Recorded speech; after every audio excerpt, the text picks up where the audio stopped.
I Am Homeless If This Is Not My Home is a novel by Lorrie Moore and was published on June 20th, 2023. It was the first book I read in 2024. Lorrie Moore has had a career of writing athletic and funny short stories in her early years, macabre novels after that, criticism and essays later on, and now it seems we've returned to the macabre novels once again with this recent release. The subject matter of this novel is clearly grief and mourning. The main character, Finn, must contend with the death of two people close in his life, that of his half-brother Max, who he feels melancholic towards, as Max contains all the better parts, according to Finn, that he despises in himself. The other death concerns a lover, Lily, who commits suicide. The fictional framework that allows Finn to properly mourn takes two forms. One is a strange set of historical fiction interludes of a lodger's house near some gold mining prospecting, as far as I could gather, and the revivification of Lily as a road trip travel companion and zombie. The novel has a tone of dark comedy and finitude over a life lived in words. Quite a lot of recent fictional works across film and novels have featured longer explanations and monologues at the end. In the movie Barbie, for example, the feminist speeches at the end hammer home to stupid viewers anything they might have missed. The third act of Everything Everywhere All at Once exchanges progression and the rules of the metaverse for long monologues about existentialism and family. The end of Asteroid City gives up its attempt at dialogue and instead takes up long speeches about the meaning of life. Plenty of these feel like desperate authors in a post-COVID world attempting to make sense of the bizarre twists of economic and political life. Lorrie Moore's recent endeavor feels very much the same. We have the combination of death and mourning with the political life of the rise of Donald Trump, not to mention some offhand remarks about racism and technology. To me, these feel like cheap punches that lack gravitas that could have come from a thicker novel, with more attempts for Finn to find these moments out for himself, rather than be inundated by them in acerbic monologues, but hopefully this gives you a sense of the context this book was released in. If a reader is going to appreciate this book, they'll need to have two things. One is a long-lasting affection for Lorrie Moore's style, which is steeped in wordplay.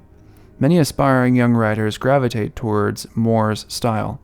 Who Will Run the Frog Hospital is one of my favorite coming-of-age stories, but you can find her pun-filled language easily across her works. One of her best short stories, You're Ugly Too, is read by Lorrie Moore herself and was featured in a collection edited by John Updike of the best short stories of the century. Here we see her bottled athleticism in full force. She is always stressing the moment-to-moment enjoyment of language for its own sake, and is able to pop off incredible jokes that will have you laughing out loud. One of my personal favorites from You're Ugly Too concerns how art finds itself in men's bathrooms. A painting like that, she writes, just makes you shit. This has made her capacity for novel writing difficult. One obvious example is her bizarre work Anagrams, which was a proto-novella wrapped in other short stories using similar names and ideas but reshuffled, like, obviously, an anagram. Lorrie Moore teaches creative writing and has made a whole career of it. I actually assume she's a great teacher. She strikes me from afar as a woman who is capable of maternal grace towards younger writers, but is also clever enough to avoid being pigeonholed in that role, contrary to some other writing teachers who likely embraced that role wholeheartedly, like Marilyn Robinson likely did at the Iowa Writers' Workshop. She is likely capable of bootstrapping young authors with sentences, paragraphs, and therefore scenes, but whole stories, like those dense stories by Alice Munro, or whole novels like Jonathan Franzen's, I think Moore may have trouble with. Don't get me wrong, her latest novel has all the pieces of a story arc. Here, Finn does get through the proper mourning process of these characters. We see Lorrie Moore process the 4 stages of mourning through Finn. I'm borrowing from Freud and Darian Leader, the latter author using his book The New Black, which discusses mourning and grief in detail when I'm speaking about these 4 stages. We must first frame the death, which this novel does using Lily's revival into a zombie, as well as the historical fiction interludes. These are metaphorizations of the mourning process. Second, we have to kill the dead. At the beginning of the novel, Finn feels an unrepayable debt to Max, but by the end he's able to lament his half-brother without any longer succumbing to melancholy. This too happens with Lily, who he loved but is also able to levy rage against in her zombified form for being so difficult. Third, we have to realize not just who they were for us, but what we lost in them. And finally, we have to give up the image of who we are to them. In my mind, Finn either carries this out quite literally or does so metaphorically, especially in the historical interludes. I think the obvious criticism to make here is that it is not all done unilaterally with Finn, resulting in the kind of cohesiveness that we typically look for in novels. I love experimental fiction. Some of my favorite works include David Markson's Wittgenstein's Mistress, which also deals, bizarrely, with grief and loss, yet does so with a fantastic example of a psychotic break that has such clarity of prose that I could only dream of in my own work. I'm currently obsessed with Rachel Cusk and what she's doing with the novel in the form of her writing.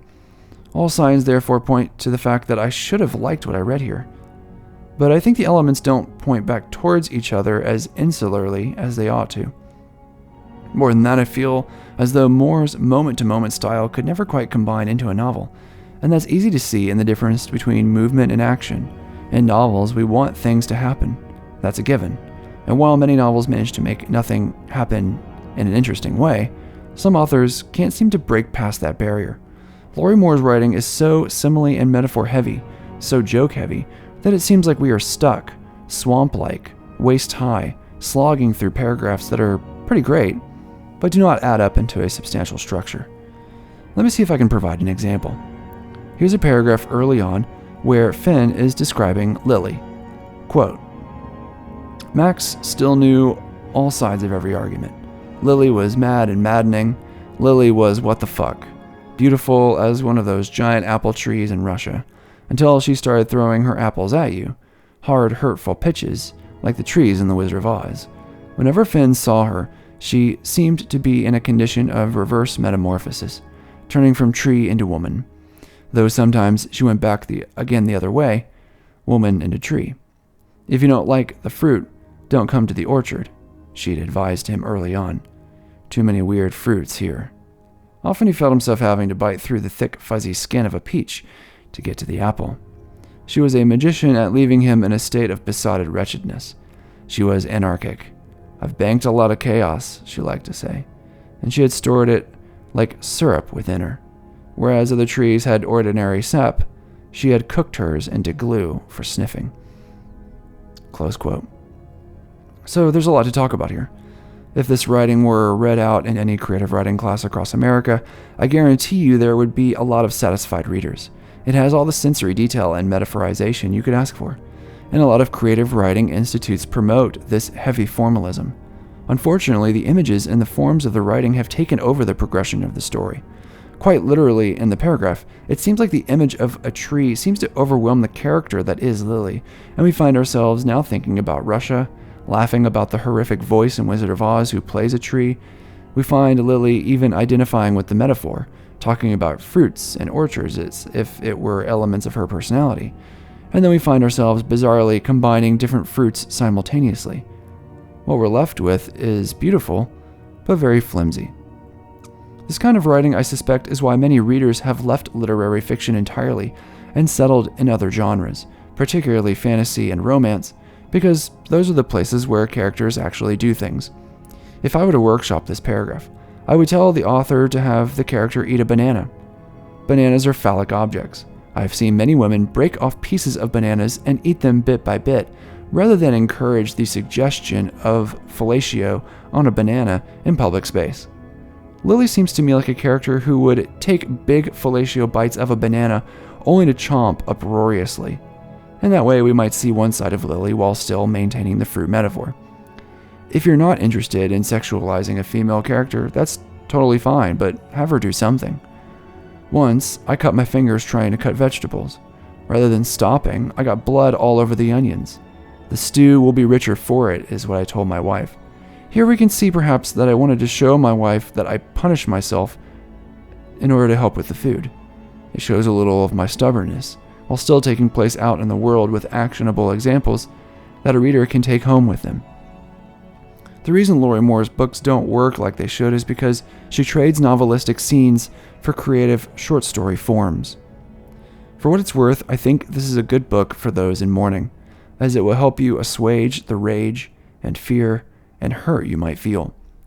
When people die, they abandon us, and the trick is for us to render those people into symbols, to find that ambivalence, to put them down, and to keep them there as we move on. Commiserating with others is a big step in that direction, and I think if you're going to like this book, that is the second thing that you'll need. Thanks for listening.